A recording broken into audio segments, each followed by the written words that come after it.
afternoon, everyone. Good morning, everyone. My name is Maryam Bey, and as you know, I am the host of television, and this is part 2 with Mayor Sharpe James.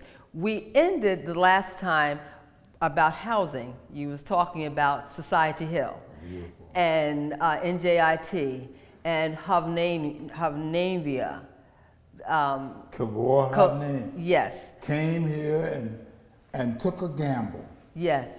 I thought he wouldn't do it. When he said, people scared to walk over there, Mayor James, and you want me to invest in that? Yes. Yes. And I said, go home. Right. He turned around and said, I'll try. And look at it today. Society Hill looks as good as today as 1997 when they opened up. Yes. So now this is where I want to take it to now. I want to get into the Department of Works, Sanitation Department. Mm-hmm.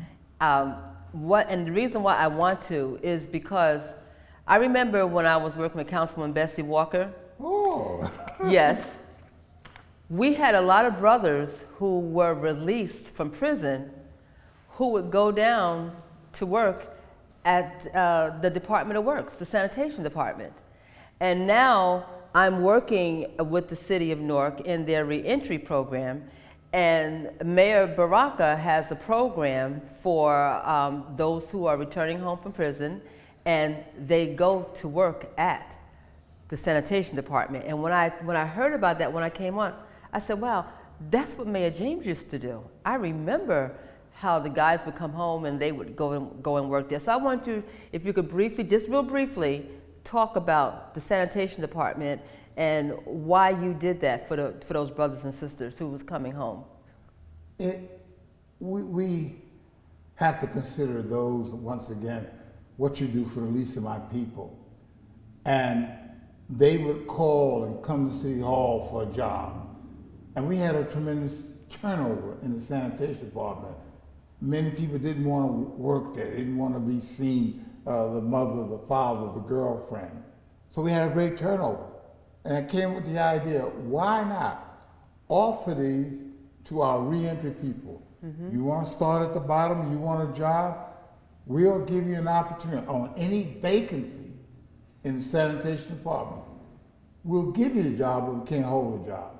Right. And it worked. They came in, they were enthusiastic, they came early, they left late. They were so happy to have another opportunity. Right. And it made us feel good. Right. To give someone a second chance. Yes. We all need that. Yes.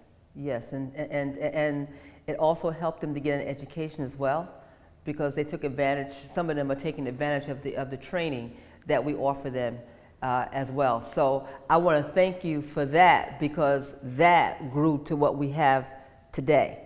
You know, one quick thing. Yes. When we placed them there, we would say, take a civil service exam. Once you're in, you're paying your bills, you have an income. Don't be satisfied there. Right. Look to come up. Take a civil service exam. And I met individuals later who said, you gave me a chance here, but I'm here now. Yes, that's right. Yes, yes. And that's still happening today. Oh, because yes. people still call you my mayor, our mayor. You're not going to lose that title, so because they remember all the stuff that you did for them to help them. So I want to thank you for that. So now I want to fast forward into something that was very serious. You were arrested, right? You went through a trial. And I wanted you to tell the audience about that. And I remember when you were released, because I was working at a halfway house. I was working at Kentuck. And I had gotten a call that the mayor was released, and I think he was going over to the GEO group, right? Mm-hmm. So I said, wow. And then I remember when you came home, everybody was like waiting for you to come home and everything. So I wanted you to talk about that, and I also wanted you to talk about your recent, incident with the, you hit somebody or somebody hit you? No, that was all the politics, the old school of politics. Okay, and then the other one I want you to talk about is that this last election, you was going to run for councilman at large, right? That's correct. And it was denied. And you brought in more petitions. Illegally, You brought in more. but go ahead. Yeah, no. I'm just saying this because I know you're gonna correct me. Yeah, illegally. right. And you brought in more petitions that was needed to win. So can you just address those Well, three? you've asked me a 2-hour question. I'm sorry. Let me, Okay, let you're me right. try. I know. I was never arrested because we had a great lawyer called Ray Brown, Yes. legendary Ray Brown. Yes. And when I told him helicopters were flying over my house, when I told him cars were parked in my driveway, he said, drive to my office right now, Sharpe. Yes. And as I drove to his office, cars followed me, helicopters followed me, but I was in his office. And he said, Sharpe, they're going to arrest you. You've been indicted, and they're going to arrest you. I'm taking you to the FBI. And he put me in his car and drove to the FBI headquarters that I had built in Newark. Thank you. Okay. And said, you're looking for Sharpe James. Here he is. They didn't know what to do. He says, you're looking for him. You got helicopters over his house. You're following him. He took me to them and said, here he is. And they arrested me, indicted me, took me into court, and accused me of providing a steeply discounted price for a close personal friend. Otherwise, you gave a girlfriend some land, lower price. Well, here's the reality. 2 white women of M&M Development in Newark, Yes. still in Newark, Yes, they are. Maria Inglesia and partner, Yes. came to me, and I showed them how, helped them, danced with them, did the salsa with them, and Right. all like that. And they made $6 million because of Sharpe James' help. An African American woman came to me. I helped her. Allegedly, she made $400,000. Now, 2 white women making $6 million with Sharpe James' help was considered good government. Helping an African American woman allegedly making $400,000, no one knew whether she made money or not, was considered a crime, and I should go to jail. And Bob Kirby, one of our great scholars, Bob Kirby, you couldn't find a better scholar in Newark than the late Bob Kirby, interviewed me in prison, said, Sharpe, if you had to do it all over again, you wouldn't help that woman. Bob, hold it. My apology. If helping white women make $6 million is good government, then I'll have to go to jail again for helping African American women make $400,000 who paid the same price. What they tried to do was make the African American woman a strange woman, the Bible said. A call girl, sensationalized. Right. A mistress, sensationalized. Everyone in court who's testified, she paid the same price. Everyone. She was treated no different. Every testimony. She didn't receive any favors. Everyone. And even the judge, Sharpe James, Judge William J. Martini. Sharpe James did not help her. He introduced her in a program. All mayors do that. Right. But because a fellow, colleague was jealous of Sharpe James had defeated him. He was angry, he was mad, he was foaming at the mouth. And because a U.S. prosecutor was going to run for governor, they came together. The mayor called him, the mayor-elect, called the prosecutor, an African American, picked up a phone, called the prosecutor, let's get rid of Sharpe James. He might run for mayor again, or he might run for governor. Put him in jail. Quit. So I was considered too powerful, knowing too much, and they had to get rid of me. And I appealed. And the Third Circuit Court of Appeals and the United States Supreme Court ruled in my favor.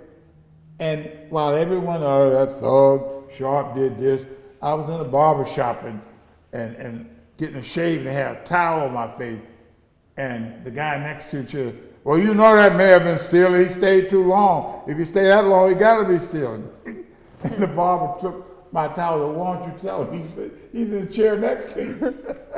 So even your friends believe that if you stay in office 38 years, you had to be to do something wrong. Right, yes. But the Third Circuit Court of Appeals and the Supreme Court in the Jeffrey Skillings, Conrad Black honest service trial case in 210 rule, there is no such thing as an honest service crime unless it includes an act of bribery or embezzlement, both lacking in my trial. For 16 years, I should have been a free man. For 16 years, I've been humiliated. Right. For 16 years, I've lost income. For 16 years, they denied me the right to run for city council. Right. The people who I put in office. Hello? I went to a city council meeting and said, Quintana, acting president, could I address the council 3 minutes? No. I created him. Wow. I made him the first Hispanic elected official at large in the city of Newark. Mayor Baraka, the Honorable Mayor Baraka, was my aide. Exactly, yes. Chief of Staff, Yes. Mitty, Right. Amiri Baraka Jr. was my staff. Right. They all worked for me. Phil Alaji, Yes. a deputy, a county clerk, they were my aide. I taught them government. I took them on my boat. Oh, be careful now, because I say boat, someone says yacht. Yeah. I mean, we were family. Right. I love them today. They were part of my extended family. Mayor Baraka, Mitty, Amiri Baraka Jr., Phil Alaji, Louis Quintana. They were all part. I gave Mildred Crump $10,000. She said no until I brought up a picture of the check about. I remember that. I remember that. You didn't give me any money. Oh, you didn't help me. I remember you put the check. Yes, I remember. Oh, by the way, is that your signature? Yes, I remember that. I mean, I'm not saying this. Yes. I'm not saying this in anger now. I understand. I'm saying this as we're family. Mi casa and su casa. For me, they're my family. And yet, they would not give me 3 minutes to speak. And yet they sent Kenneth Lewis, city clerk, to court with a bogus charge that I couldn't run. Well, Sharpe James was convicted in 208, so he can't run for public office. But what about the ruling in 210 by the Supreme Court? What about the ruling in 210 by the Third Circuit? I thought if you appeal, then that supersedes the original charge. Right. I'm so hurt because I just read about Anthony Broadwater, who in 1981, Alice Sebold, the great author, Yes. was raped in a tunnel near Syracuse University. And she said a black man running away. And years later, she saw Anthony Broadwater walking on the streets. There he is. Now, she didn't identify him in the lineup, but on the witness stand, there he is. He was arrested, and for 16 years, he stayed in a prison. And he kept saying, I'm innocent, help me, I'm innocent, look at this, help me, look at this. No one. And then when a man tried to make a movie out of her book or something else, he said, let me interview this guy. Man, he's the victim. I mean, he's not the victim. He's the perpetrator of this crime. Let me interview him. And after this detective, who was now making a movie, interviewed him, no way could this man have committed that dastard act of rape. And guess what? They proved the investigation was flawed, it was wrong, he was released, and Miss Alice Sebold went and apologized to him.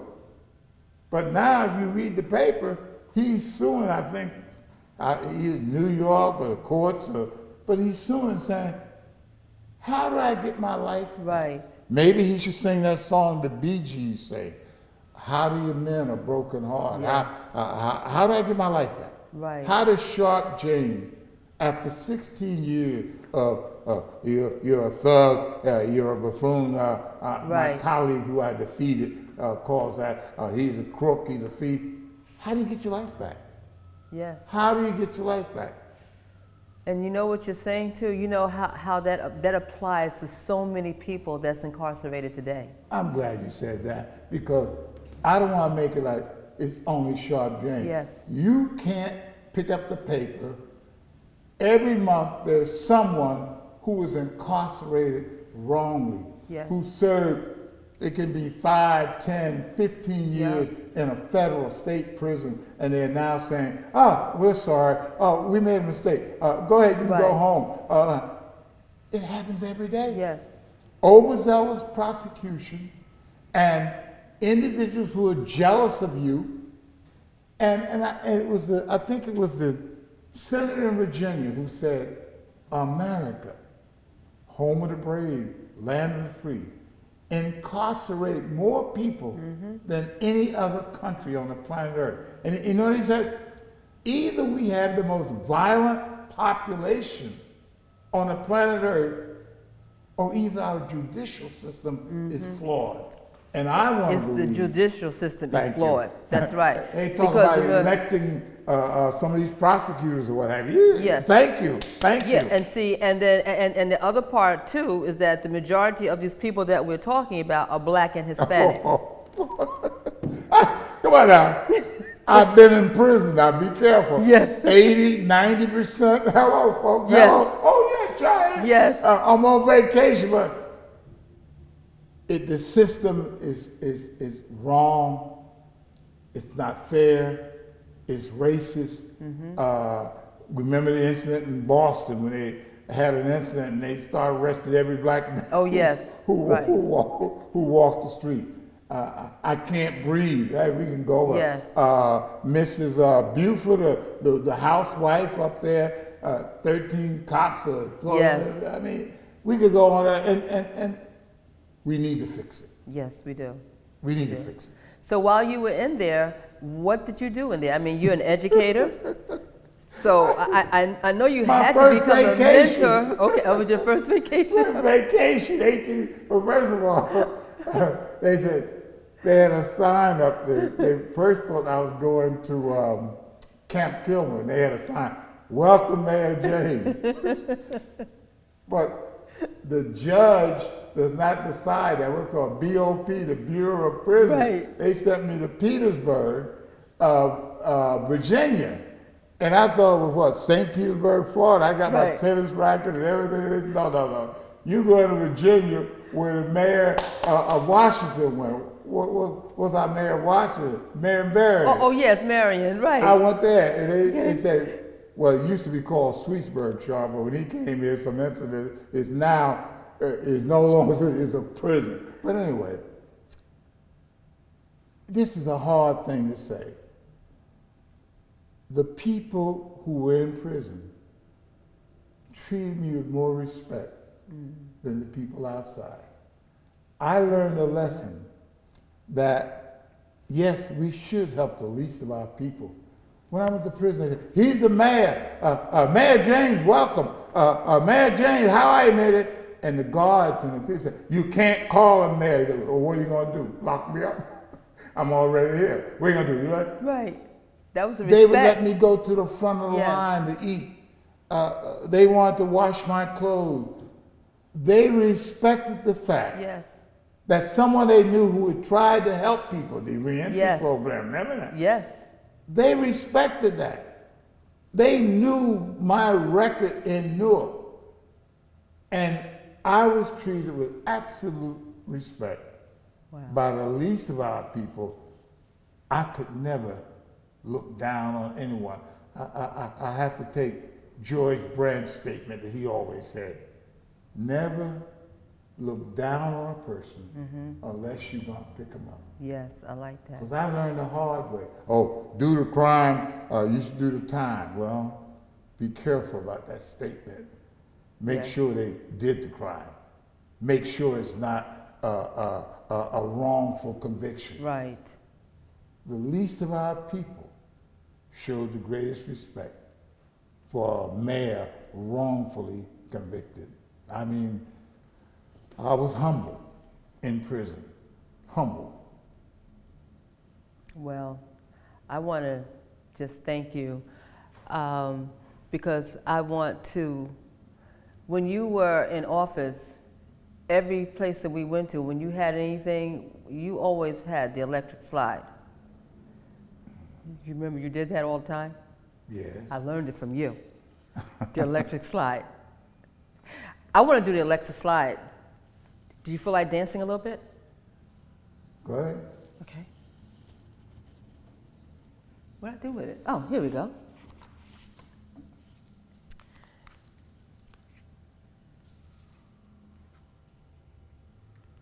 So, you were, in my opinion, you were the mayor who was excited about life, and you still are. You know, I always felt I would do what I was doing without pay. I always felt if helping the people was the right thing to do. God and Christianity came into my life when I saw people in need and wanted help. But the people I've been around, the dream team that I had around, I learned from George Branch. Come on now. Yes. I learned from Earl Harris. I learned from Kenneth Gibson. And then a dream team administration. Glenn Grant is still in charge of all the New Jersey court. What do you call it? Director of Administrative Courts of New Jersey. Richard Monte, my BA, had to go and do the Olympics in 1996. Harold Lucas was selected by the president to become head of Secretary of HUD. Okay, so Mayor, we could do this 2 more hours because No, I won't 1 last. hour. I won't last. Right. Una No, agua. I'm just saying, I just want to leave with this song because whenever the mayor had a fundraiser or we were going to a program, he would get out there and lead it. When Bessie Walker, she would do the same thing. We would get out there and we would dance. And The electric slide. It's the electric slide. Roll. Yes.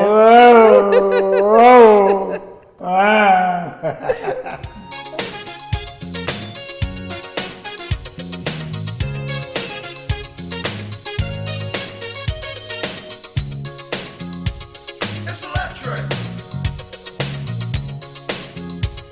It's electric. It's electric. She sure got the boogie. It's electric. Boogie, boogie, boogie. It's electric. Boogie, boogie, boogie.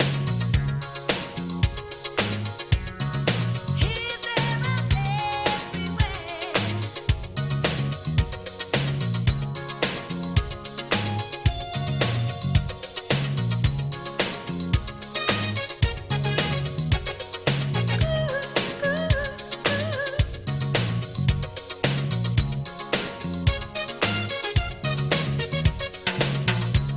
Okay, so this is what happened. Okay, me and the mayor was dancing to the electric slide because that is what he would do when he was in office. He would never do a show or a program without us doing the electric slide. So you saw us just doing the electric slide. I took off the my mic, and so my videographer said, "Okay, we got to get back on because we got 5 more minutes to end up and everything, right?" I just want to thank you because I had told Anthony, I said, Andrew, I said, I brought this today because we have to do the electric slide, me and Mayor James, because you had so much energy, just like you do now, and you said you're 86 years old? Please don't tell her I'm on. Yes. But that's in your book. Oh, yes. Yes, right. So, I mean, and you're still so energetic. God is not through with us yet. Yes, right. Use it or lose it. And people give you energy. Yes, Helping others give you even more energy. yes. I'm going back to George Branch. Okay, we can't go back Never to. look down Okay. on a person unless Unless you're you going to go reach down and pick them up. And on that note, my name is Maryam Bey. My outstanding guest today has been the former Mayor Sharpe James, our mayor. Thank you so much. Have a wonderful day.